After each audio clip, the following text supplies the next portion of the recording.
Vamos a sumar también a la conversación, Anita, a Raúl Cordero, climatólogo. ¿Cómo estás, Raúl? Muy buenos días. Gracias por estar con nosotros. Hola, buenos días. ¿Qué tal? Y precisamente lo que estamos viendo es efecto del cambio climático, fenómenos mucho más fuertes, más aislados. ¿Y qué pasa en nuestro país? Porque cuando vemos que se están inundando en Europa, acá tenemos un verano francamente que uno podría decir de una sequía. Un invierno. Un invierno, ¿no? Perdón, dije verano. Un invierno que parece verano. Claro, el calor hoy día, 20 y tantos grados, por ejemplo, que vamos a tener, y no ha llovido prácticamente nada.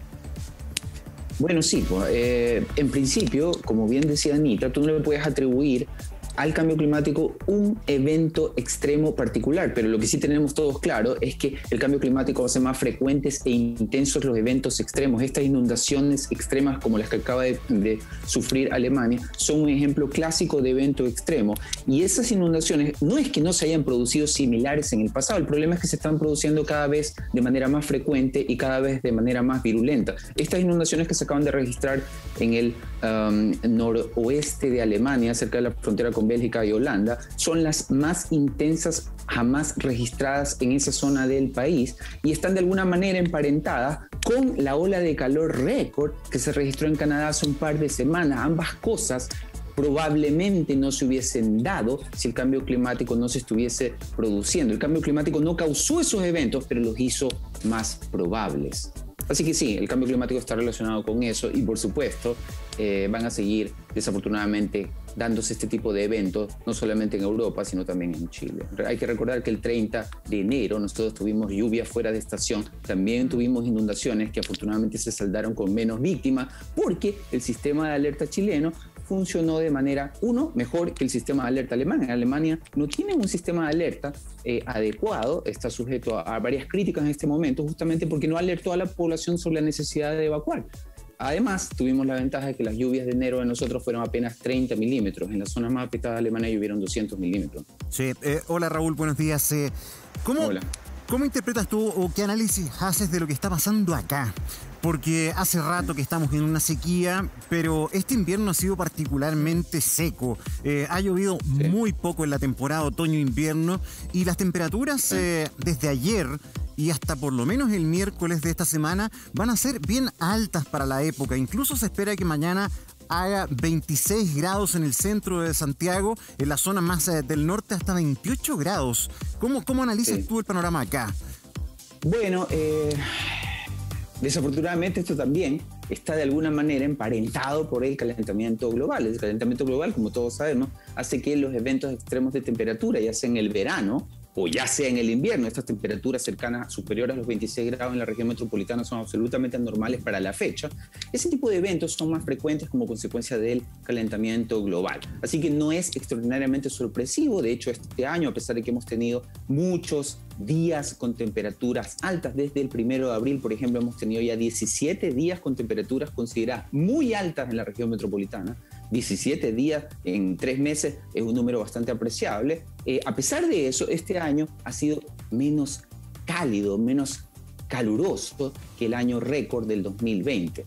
El problema, como tú bien indicabas, es que este año ha sido extraordinariamente seco. Entonces, cuando tú tienes además el empuje del cambio climático, que para nosotros significa altas temperaturas, pero también significa bajas precipitaciones, bueno, se dan ese tipo de coincidencias, altas temperaturas. ¿Y por qué se dan estas contradicciones? Al menos aparentes contradicciones, porque en el hemisferio norte están en verano y se inundan en verano. Y acá, paradójicamente, hemos tenido de las lluvias del año 2021 las más importantes en verano. En enero. ¿Por qué se dan estas contradicciones? Mira, lo que pasa es que los efectos del cambio climático difieren de las regiones. ¿Okay? La temperatura global está subiendo en todo el mundo, no hay diferencia. En algunas zonas sube más, en otras zonas sube menos, pero en todo el mundo está subiendo. En cambio, respecto a las precipitaciones, hay fuertes diferencias regionales. ¿Okay? En la mayoría de las regiones del mundo, las precipitaciones están subiendo como consecuencia del cambio climático. Sin embargo, en Chile y en otros países con clima mediterráneo, California, por ejemplo, Nueva Zelanda, por ejemplo, el sureste de Australia, por ejemplo, y por supuesto el Mediterráneo europeo, en esas regiones de clima mediterráneo las precipitaciones van a la baja y van desafortunadamente a continuar yendo a la baja. No es en todo Chile, es en la zona mediterránea de Chile, es decir, en la zona central y centro-sur de Chile. En el extremo sur de Chile las precipitaciones están aumentando. Raúl, es que muy interesante lo que nos estás diciendo, porque en esa lógica, por ejemplo, para la zona centro, que está en la región metropolitana, por ejemplo, uno podría decir, ¿se acabó el invierno? ¿O se va a empezar a correr producto de lo que tú estás señalando y podríamos tener veranos más lluviosos o hacia la primavera, que llueva? ¿Hay esperanza de que eso pase o estamos hablando quizás se acabó el invierno ya? O como lo entendíamos antes. Para nosotros, en términos de temperatura, ¿okay? Lo que está sucediendo es que el invierno se está, entre comillas, comprimiendo. Para que tú tengas una idea, ¿por qué está pasando eso? Porque el verano se está alargando. Siempre hablando en términos de temperatura. Por ejemplo, en Santiago se consideraba que el verano comenzaba a inicios de diciembre, cuando las temperaturas máximas comenzaban a ser en promedio 29 grados. Subían un poco y el verano terminaba a fines de febrero, cuando las temperaturas máximas dejaban de ser en promedio 29 grados. Ya ahora no comienzan esas temperaturas de 29 grados a inicios de diciembre, comienzan a mediados de noviembre. Ya no terminan esas temperaturas 29 grados en promedio en Santiago a fines de febrero, sino que casi a fines de marzo. Es decir, el verano se ha alargado en términos de temperatura solamente un mes. Ya en la zona central eso sucedió en los próximos 40 años. Ese fenómeno va a continuar. Vamos a tener veranos más largos en términos de temperatura, ¿ok? Inviernos, por lo tanto, más cortos en términos de temperatura. En términos de precipitaciones la cosa es diferente. Nosotros vamos a seguir perdiendo precipitaciones. El verano para nosotros es particularmente seco, pero el cambio climático puede hacer, es posible, no tenemos certeza al respecto, pero puede hacer que eventos como los que tuvimos en 30 de enero, precipitaciones intensas fuera de estación que causaron aluviones peligrosos en la zona central, esos fenómenos podrían darse más frecuentemente en el futuro. Pero esas lluvias ayudan muy poco al sector agrícola. Las lluvias fuera de estación no son buenas para el sector agrícola. Pueden ser incluso contraproducentes. Ahora, así es. Los desafíos para Chile son inmensos porque, tú lo decías, la sequía profunda está instalada en la zona centro y centro-sur del país. Pero resulta que es precisamente en esa zona donde están los asentamientos más masivos de población. Es en esa zona donde, por ejemplo, la cordillera está quedando muy desprovista de nieve. Por lo tanto, nuestras reservas de agua merman. ¿Podríamos estar enfrentando la amenaza del racionamiento a raíz de esto? Por supuesto que sí. En el verano 2019-2020 nos salvamos, pasamos raspando esa primavera-verano. Todos recordarán el año 2019, un año hiperárido, ¿ok? Ese año cerró con un verano largo e intenso y pasamos raspando, nos salvamos por muy poco de los racionamientos de agua en toda la zona central. Afortunadamente, este año, a pesar de que hemos tenido precipitaciones extraordinariamente escasas, se han tomado las medidas para aprovechar el caudal del río Maipo y llenar el embalse El Yeso, que hoy presenta niveles mucho mejores, muy superiores a los que tenía el año. Es decir, para Santiago, a pesar de que hemos tenido un año extraordinariamente seco, el manejo de la cuenca del río Maipo ha permitido que las perspectivas sean buenas este año, ¿ok? ¿Quién sabe lo que va a pasar más adelante si no se toman las medidas para compensar lo que tú muy bien subrayaste, la pérdida de nieve? La nieve es un embalse natural de agua. Esa nieve estacional se derrite durante la primavera y permite que los caudales de ríos en la zona central tengan algo de agua. Nosotros estamos perdiendo nieve y como tú muy bien destacaste, no solamente estamos perdiendo precipitación líquida, sino que hoy, así como tenemos un 60% de déficit de precipitaciones en la capital, tenemos en la cordillera un déficit de cobertura nival de 40%. Y eso no es solo este año. Nosotros ya perdimos un 30% de la nieve de los Andes centrales en los últimos 20 años. Esa tendencia va a continuar. Y el problema es que la tendencia es cada vez más grave. O sea, si no hubiera sido por esa lluvia de enero, quizás ¿qué escenario estaríamos en este momento si no ha llovido prácticamente nada? Mira, dice aquí la tercera, gobierno advierte deterioro en déficit hídrico y que 2021 podría cerrar igual que 2019, el año más seco de la historia. ¿Podríamos estar enfrentando el año más seco de la historia, crees tú, Raúl? Todavía es muy pronto para decirlo. Yo todavía soy optimista, creo que podría... mira, este año se parece bastante al del 2015. El 2015 fue un año extraordinariamente malo en términos de precipitación. En junio del 2015 fue el único año en que se ha registrado en Santiago 0 milímetros de precipitación. ¡Cero! Eso no había pasado nunca, eso fue el 2015. También tuvimos ese año el récord de temperaturas, típico. Si no llueve, está despejado, hace mucho calor en el invierno, ¿ok? Entonces, esto se parece mucho al 2015. A pesar de que el 2015, junio, el mes tradicionalmente más lluvioso en la capital, tuvo 0 precipitaciones, el año 2015 cerró con más de 200 milímetros de precipitaciones, gracias a precipitaciones que llegaron tarde en el invierno, en el mes de agosto. Todavía hay esperanza de que la situación se revierta, ¿ok? Pero no hay certeza, así que solamente hay esperanzas. Sí, el desafío también es urgente porque, a ver, muchas de estas cosas las podemos ir cambiando nosotros mismos con nuestra forma de utilizar el agua, la cantidad de minutos que estamos en la ducha, o tal vez ir implementando poco a poco reutilización de agua que se pierde mucho. O sea, los estanques del baño, cada descarga son muchos litros de agua que se van y que no retornan. Pero también aquí hay un desafío importante para la agricultura, Raúl, porque dentro del porcentaje de uso de agua, lo que más se usa no es residencial. Está la agricultura, está la industria minera, o sea, hay otros rubros, sobre todo agrícola, que tienen que acelerar su nivel de tecnificación. Así es, tú das el clavo en subrayar ese tema. El mayor consumidor de agua en Chile, igual que en todo el mundo, es así en todo el mundo, es la agricultura. El 72% de todo el agua que se consume en Chile es agricultura y el 28% restante se divide prácticamente en partes iguales entre consumo minero, residencial e industrial. Solo 1% del agua la consumen para uso humano los habitantes rurales de zonas agrícolas, que son desafortunadamente los más afectados por la escasez hídrica, ¿te fijas?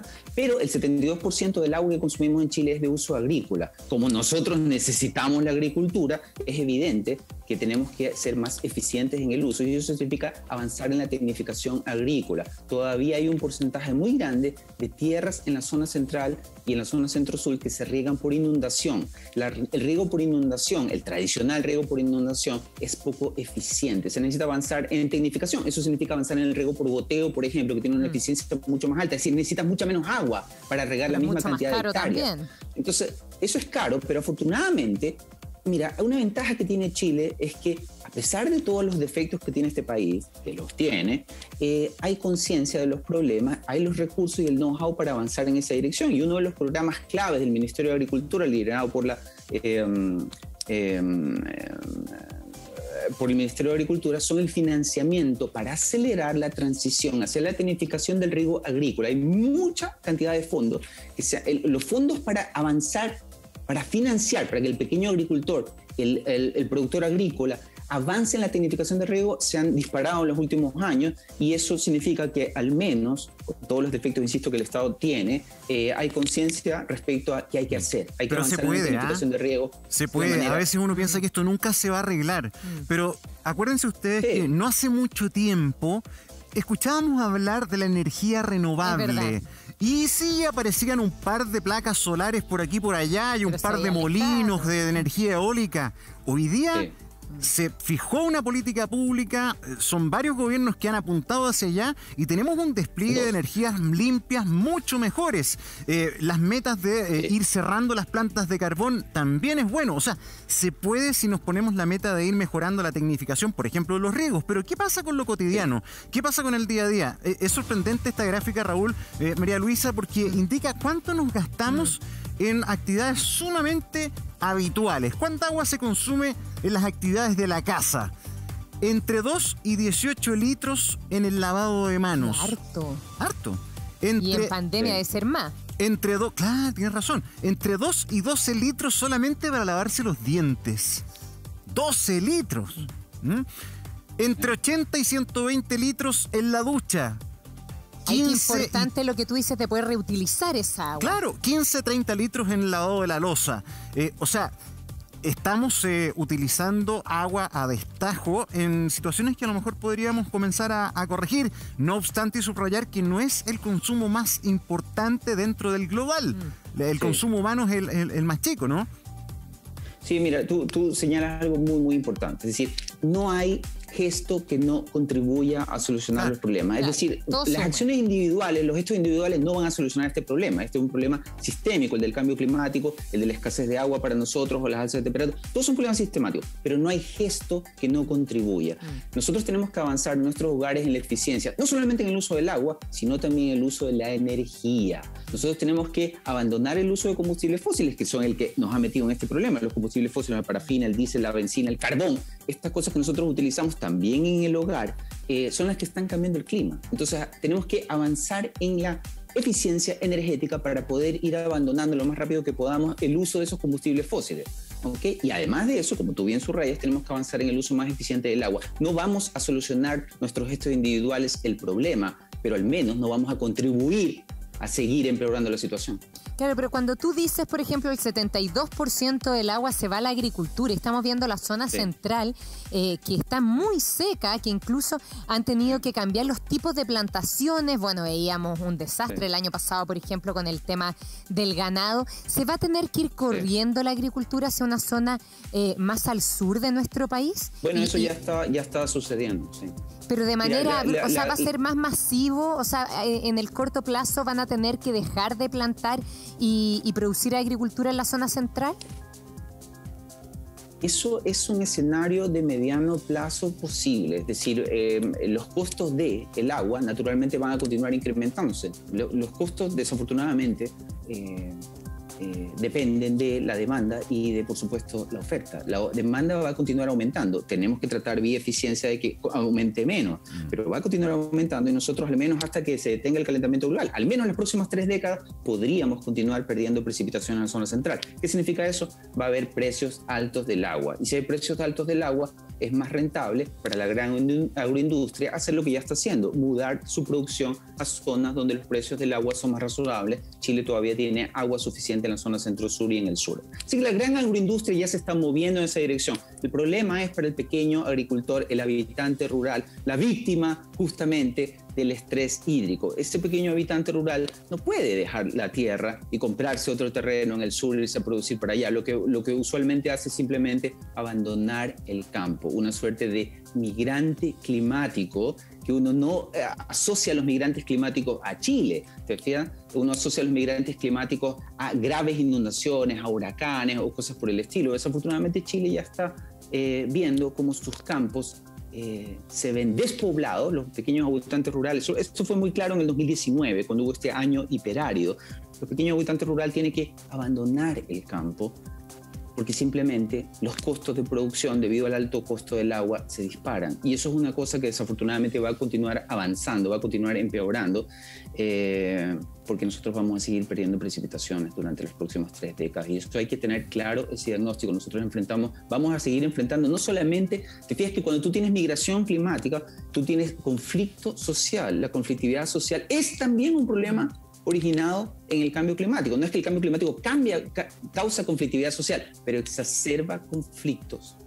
Por supuesto el conflicto del agua es un conflicto social y el año hiperárido del 2019 claramente lo exacerbó. Como alguna vez dije yo, cuando me preguntaron, a mí no me parece que el estallido social de 2019 haya sido una coincidencia. Bien, sí, Raúl Cordero, como siempre, gracias por acompañarnos, porque es bueno hablar de estos temas y además tú lo dices muy bien, un tema social es el agua. Una de las grandes discusiones probablemente en la Constitución va a ser esa y otras. Gracias, Raúl. Un abrazo. Buen día. Gracias a usted. Nos vemos.